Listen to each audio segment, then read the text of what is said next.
Μιλήσατε πριν για κονδυλώματα. Όλοι λίγο πολύ το έχουμε ακούσει, αλλά δεν γνωρίζουμε τι ακριβώς είναι. Τα κονδυλώματα είναι μια πάθηση του γεννητικού συστήματος που εκδηλώνεται με την εμφάνιση αλλοιώσεων στα εξωτερικά γεννητικά όργανα, οι οποίες αλλοιώσεις αυτές είναι ορατές ακόμα και με το γυμνό μάτι.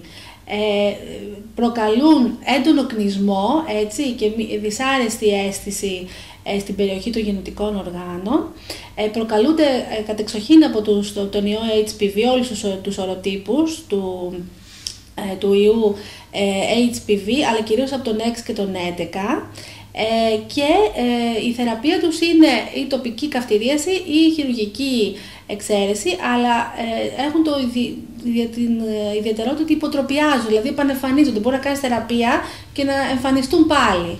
Και γι' αυτό, σαν σεξουαλικώς μεταδιδόμενο νόσημα, οφείλουμε να προλάβουμε την εξάπλωσή τους και τη μετάδοσή τους από τον ένα στον άλλο. Το εμβόλιο αυτό που όποιος το κάνει για τον HPV, μας προφυλάσσει και από τα κονδυλώματα. Προστατεύει και για τα κονδυλώματα, βέβαια, και τα αγόρια και τα κορίτσια.